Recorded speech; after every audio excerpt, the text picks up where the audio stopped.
All right. What's the next passage you got for us?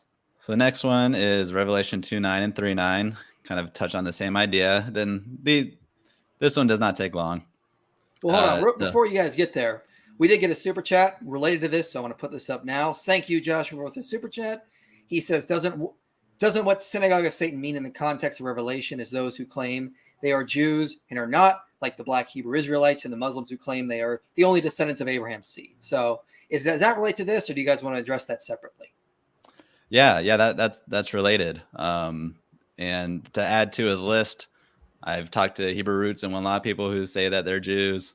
I've talked to Christians who say that they're the true Jews. So yeah, there's plenty of modern day examples of what's happening here in the first century of people who say they are Jews and are not. Yeah.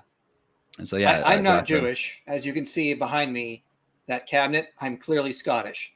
So. There we go. Yeah. And so luckily, John is very straightforward, or the author of Revelation here is very straightforward.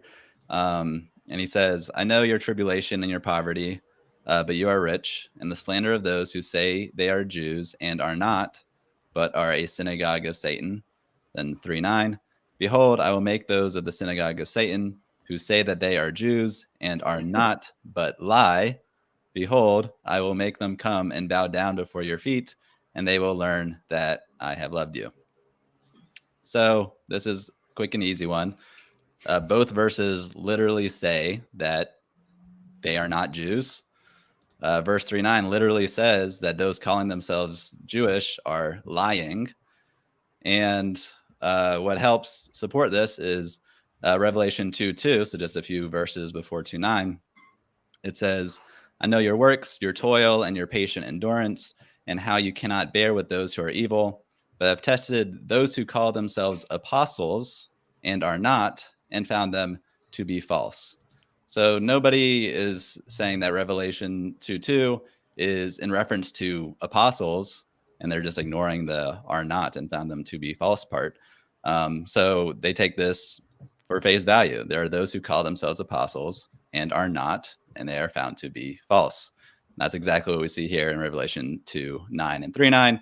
So as Joshua brought up, this is a phenomenon that we see even today.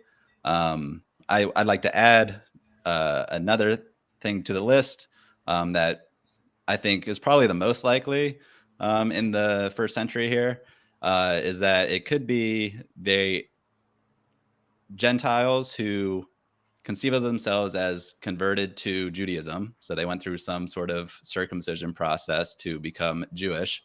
But in the Jewish world, really throughout history, but especially during the Second Temple period, there's a lot of debate about whether it's even possible for a Gentile to convert via circumcision and become a Jewish person. But then even within that, which form of circumcision is valid? Like Philo has a type of circumcision that he thinks is valid, but others will disagree with that.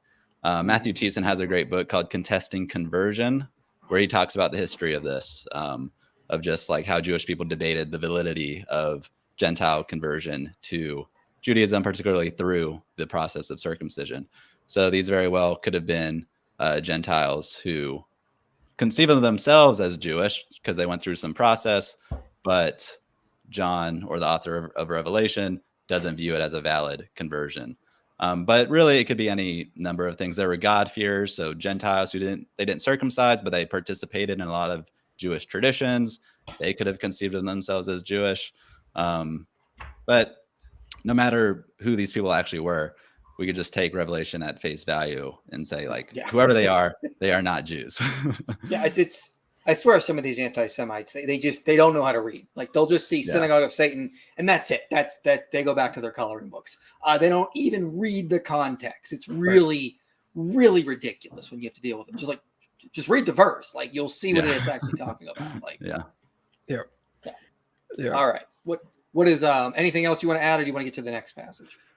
Just a quick thing. Again, Jesus calling Peter Satan, it didn't make it anti-Semitic.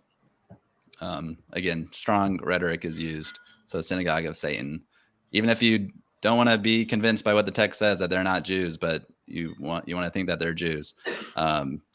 Being labeled Synagogue of Satan is just inter-Jewish. Could have just been an inter-Jewish insult. So correct. That too.